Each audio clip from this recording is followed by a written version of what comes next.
Glauco, that's BJJ, episode 28, 29. I'm going to do some stretching and yoga for BJJ on this video. And I'm actually going to play my super fresh audio notes that I took right after training from episode 28, 29 as I drove home. So enjoy it, and you can see me do some stretchy type stuff and core work, okay?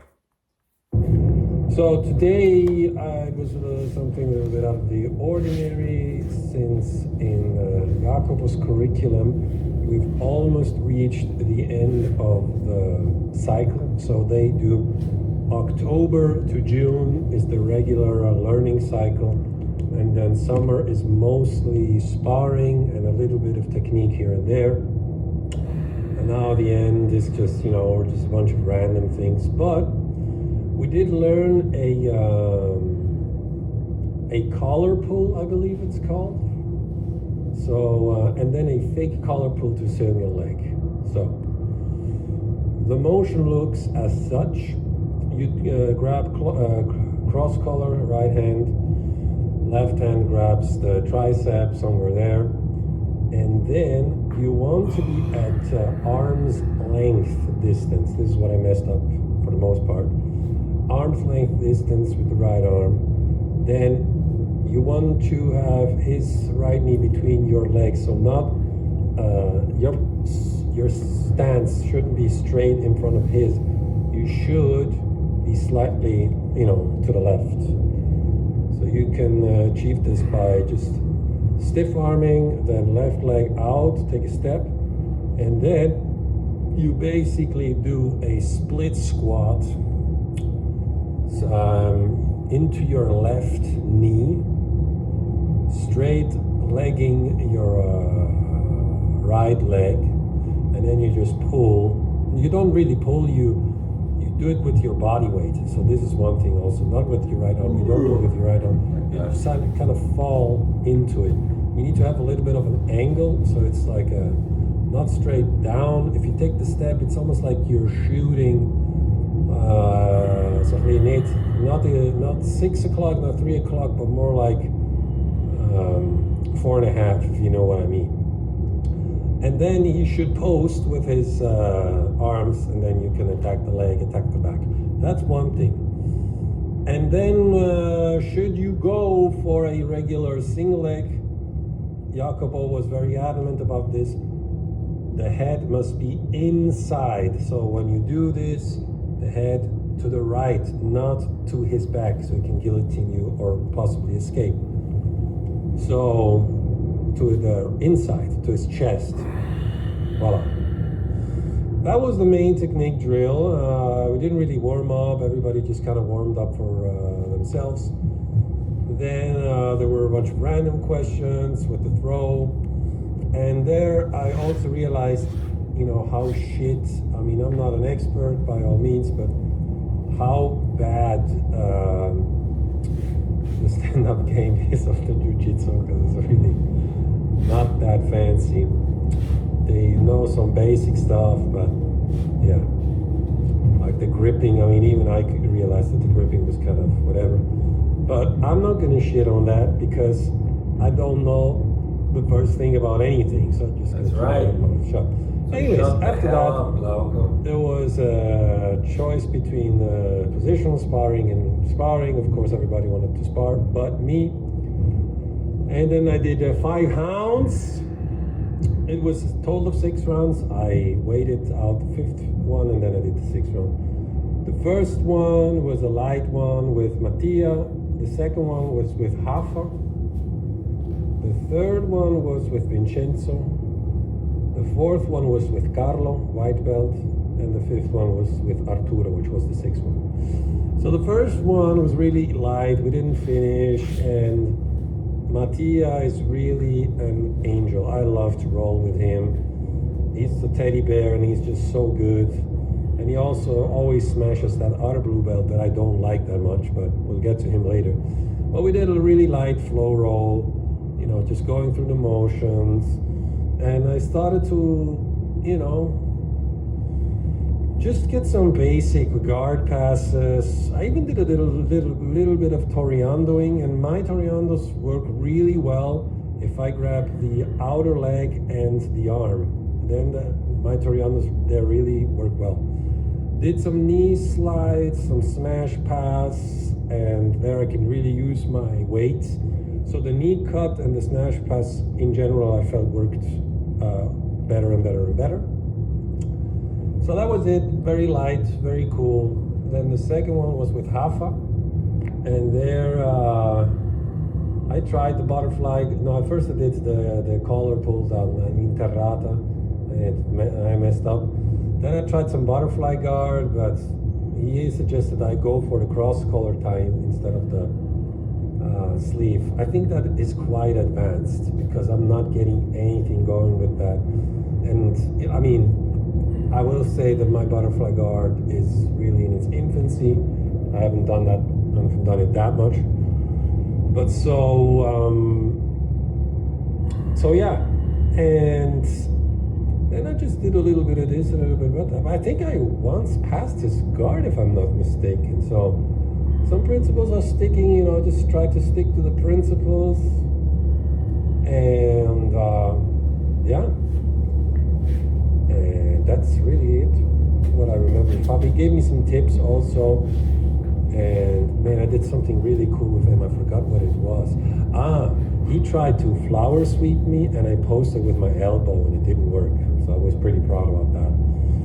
But other than that, of course, he took it light on me, and yeah, very kind. He's the one that seeks me out to do a round with him, and I really appreciate being able to roll with a black belt. Who is so technically sound and who will give me good tips.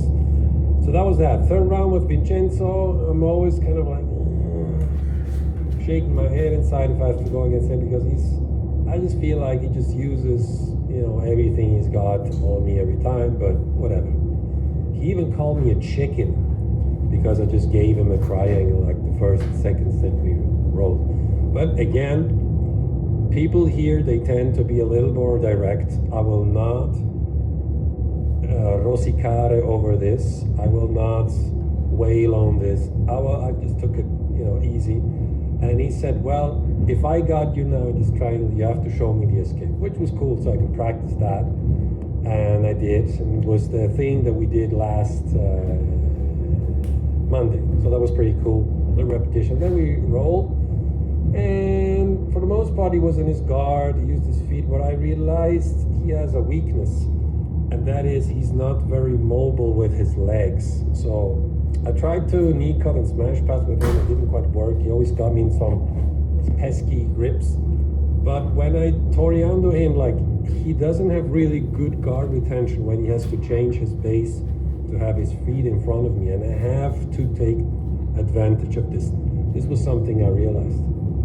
Also, I realized I can get down pretty easily because I'm flexible, and I can take big steps, and the toreandoing is quite easy if I go for leg and arm. Even if I land in a north-south, most of the guys there, they don't stretch. I don't know anything. They cannot invert into a guard. So even if I land in north-south, I'm in a better position there because they cannot re-guard. So that's something I picked up with rolling with Vincenzo.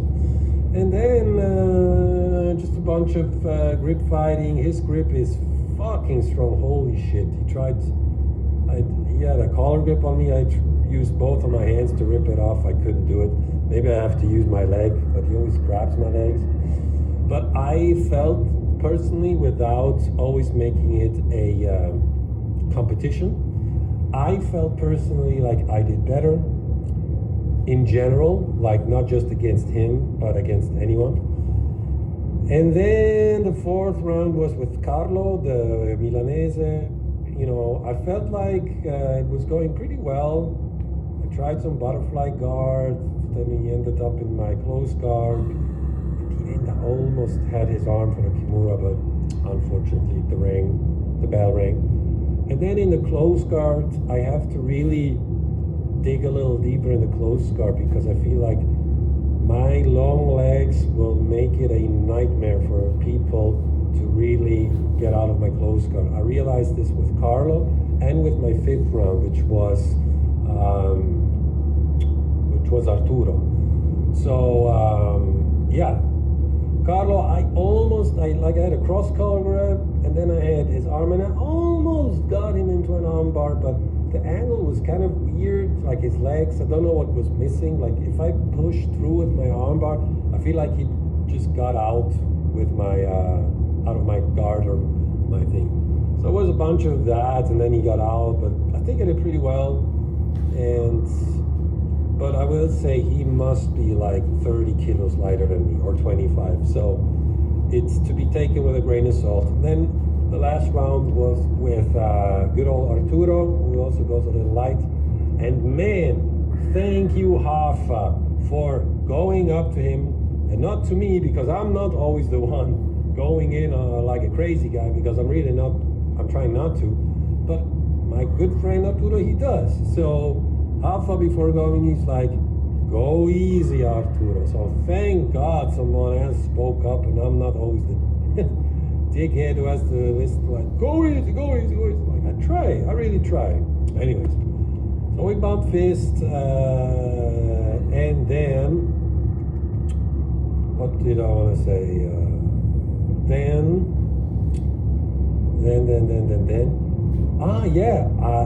He goes into guard. I Toriando pass him. He gives me his back, and I take his back. Oh my goodness! But he was really good. I was 1 minute on his back, and he defended my arms really well, and he even tried to get my legs. But my long legs, on the back take and the close guard are dangerous. I feel like where I'm having trouble is the mount, because my legs are so long that I feel I'm always light on my adversary, unless he's a lot lighter than me. But I feel like I have to work a lot harder to maintain my mount. But on the back, in my close guard, man, that's always really nice. So I had his back, and he pretty much for 6 minutes just tried to escape. Ha! No kidding! I mean, he could not escape. Take it easy, young whippersnapper. I just repositioned, paid attention to my hooks, just tried to be dangerous. But he was really defending well, and he got off my back after 1.5 minutes. And then I got into my close guard, and then I realized how fucking dangerous my close guard can be. I'm not. Oh my goodness! Don't want to toot my own horn, but what I want to say is, I have long ass legs, and now I'm starting to realize what I can do to maintain close guard, to still be threatening in the close guard. So if they posture up, I just grab their cross collar. If they stand up, I grab the legs. And they always fall back down into my close guard. So that's what I realized with Arturo, and yeah, I tried to go for stuff, but he was defending so well, and I just tried to maintain the close guard, get him back into my close guard, which I did. And about that is, I think, my biggest win of today. It's not a submission, it's not a sweep, it's having him in my close guard for the entirety of the round was a huge win for me. And also, having done a little better in general, and just my understanding for passing has become a little better with Toriandoing, knee slide, and smash. So I'm gonna stick to those, and to the guards, I'm gonna try the butterfly guard some more, but I'm gonna definitely do some more close guard, because I feel like I can be dangerous there. And I'm not gonna get into half guard just yet. I feel like it's a little too soon. So yeah, that's it. After that, we stretched a bit, and it was really cool. I tried to be careful with my hands. I think I did okay. Let's hope that my adrenaline didn't mask any more bullshit I did. So that was it. Glauco's BJJ episode 18, brother. Okay. That was one. And then 28, no, it's 29. Glauco does BJJ, episode 29. Alrighty, so I'm driving home. I've been recording these on my drive home, and I think it's a good thing. You know, the information is fresh, so that's when I put it down, if you know what I mean. Alright, so today we were only 7 people, which for me is fantastic, and I don't mind that at all. So it was very we didn't do any technique or anything. Everybody sort of warmed up for themselves, and we went straight into sparring. The first couple of rounds were very light, and I really like that people there, they get this. Everyone gets this, all but one white belt, who I love dearly as a person, but he just doesn't seem to be able to take it easy. But that's okay. I still love him.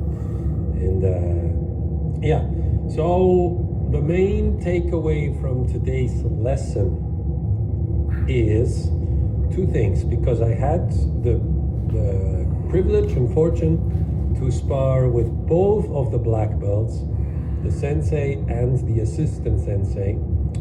And so the chief said 2 things. For my passing, he says, it's technically sound, but I kind of have to get a better sense of the when to do certain steps. And also when I'm in the passing position, I shouldn't put my knees on the ground, because then I'm stuck and then my weight is there. So that's one thing. And then the other thing was simply, when I'm in guard, to do more escapes. Now, I thought that was a little bit vague, just do more escapes.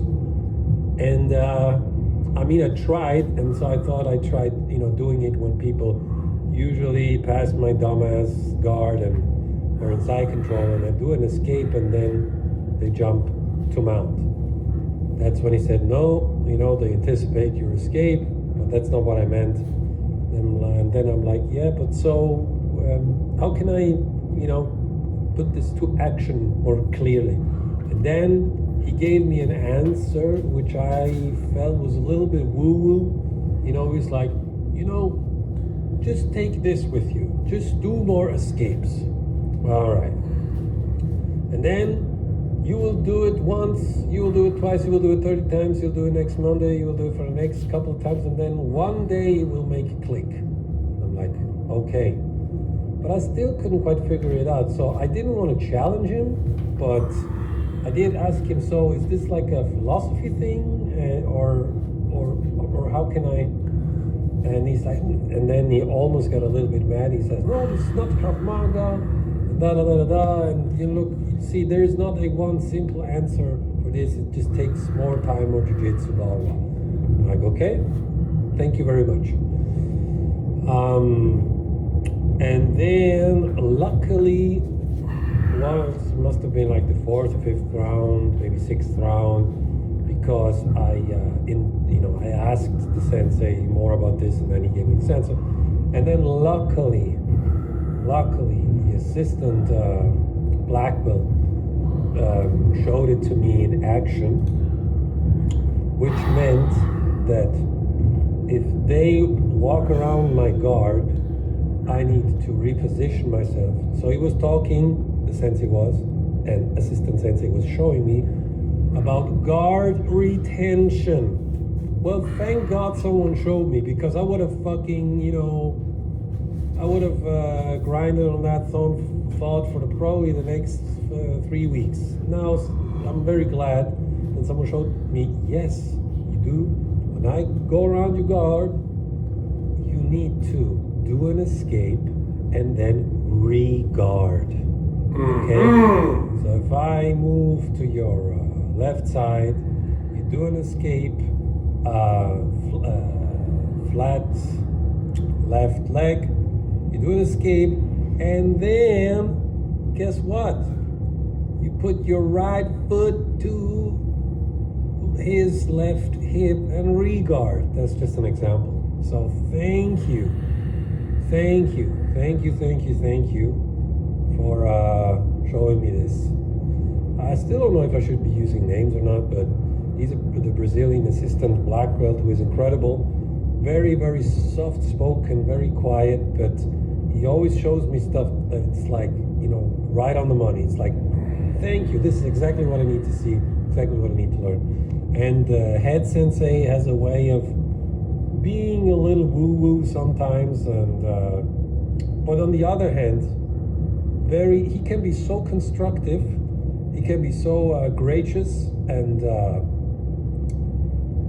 it's such a weird mix, man. Like sometimes I don't know how to quite handle it, but I still practice humility and being humble.